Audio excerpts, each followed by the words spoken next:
So let me give you a couple of examples.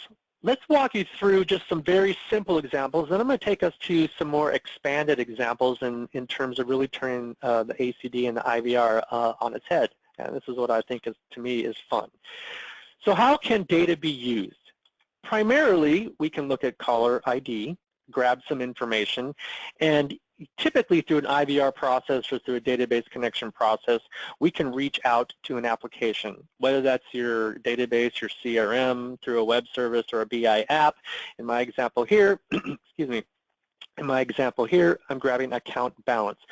When I pull the account balance information, this is my opportunity to make a logical decision about what to do with this caller. So here, I'll post a simple question. Is the account balance over $500?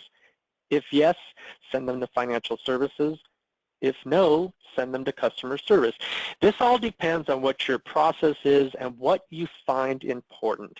Now take that account balance example here, change it to anything in your database that has value. It could be a balance, it could be a delinquency rate, it could be a customer profile type, anything that has value for the client and servicing the client and giving them great customer service.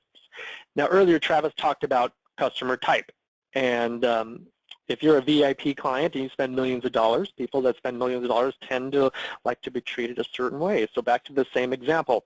Let's say this caller calls in. We look at the caller ID again, and this time we're going to look at customer type. We're going to evaluate that this customer is VIP, and based on that information, we're going to decide, is this a VIP customer? If yes, send them to special services with a high priority. If no, send them to the general customer service with no priority. Now again, any example can apply. These are very straightforward examples based on numbers and based on type, but let's talk about extending the possibilities of responsive intelligence. Using your customer data to drive things that you may not have thought about previously. Most people approach their contact center in a very sort of cookie cutter format. Really, to be dynamic, there are no rules for using data to drive intelligence. Used intelligently, you actually gain more control from two facets of your business. Number one, you definitely have a hand in the customer experience. You're navigating that call in real time with on-the-fly choices. But on the flip side, I'm controlling my business. Let's talk about money for a moment. If I'm a business that sells products and services, you know at some point in time your client is going to be delinquent. And it's very possible your customer may be calling repeatedly to place further orders. But in some cases, to control the business, you're going to use that delinquency rate or those numbers to then make a decision about, do I make them available or let them be available to place more orders while they have a pending delinquency. So things like that. But the reality is, change the game. Be creative. There's really no specific rule here. We gave examples of changing a priority based on VIP customer or changing the destination. Those are pretty standard. That's what most people think about. However, be bold. Change anything on the fly to create great customer experiences. Change their menus. If I'm a VIP customer, why do I get the same menu as anybody else? Change it completely. Give them separate offerings. Change the announcements. Give them a completely different greeting that says, thank you for your loyalty, you're a VIP client, etc. Change the on-hold music. In my previous life, I would work with a donations facility that their high-end donors would hear a celebrity announcement and a thank you from a celebrity. So change those types of things. Change on-hold music. Change the marketing strategy. In financial services, if you can see someone is subprime versus prime, offer them different announcements and different opportunities for percentage rates or APR rates, that you can mix and match what makes the most sense in your business.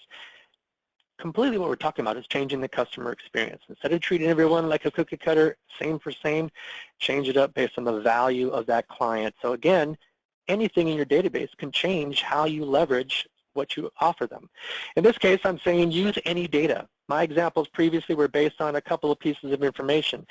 The example here is grab any data from your customer base, and in this case, take that data and apply different menu options. So these are just an example of how the things you can change up. So aside from priorities, you're actually changing the whole strategy on the deployment of the menu options. Now, I've been talking about data from a database perspective, but one of the things that comes in handy is the ability to pass information along to an agent. And this is not new, and many of you probably already do some of this, but using data labels can also be used to make true-false routing decisions. But in my case here, I'm going to give us a couple of examples of how I might use data labels in the process. Let's say a caller calls in. They get a standard greeting menu. Thank you for calling. If you're a provider, press 1. A member, press 2. Or some other option, press 3. As soon as I make that selection, we're going to flag that call with a label called member. Then we're going to go to the next menu option. Thank you.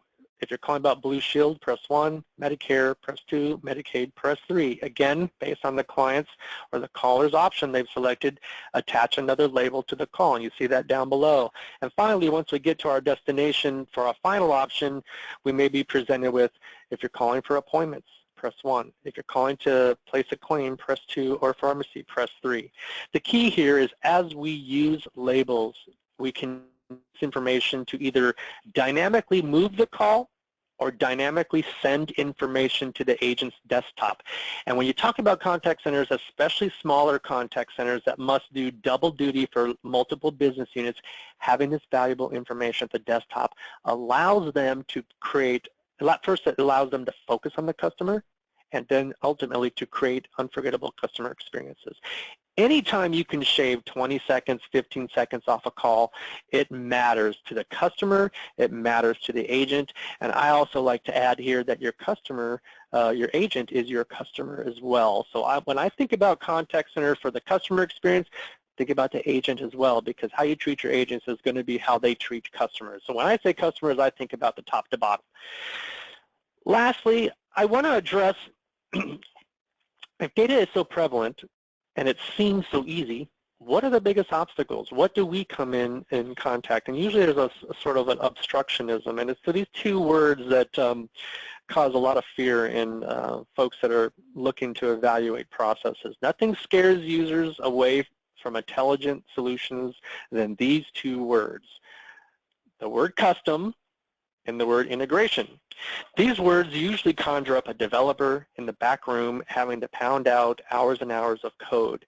And while that can be an obstacle for some, one of the things that we look for, the real obstacle here is that the knowledge and lack of ready-made, easily adaptable applications. So what we specifically do at Inflow is we partner with products that allow us to have out-of-the-box functionality for data connectors. It's very important to us because we realize where the customer experience trends are today, and the best way to affect the customer experience trends is the access to data. That's one of the most dramatic things we've seen in the last 3 to 5 years. We also look for out-of-the-box variable options. For the techie in you, variable means I want to be able to assign values based on my specific use. A moment ago, I showed you examples about labels. The ability to assign variable information gives me the flexibility to create a scenario that's based on my specific need, my business need, or in this case, your business need. But lastly, it has implications for reporting.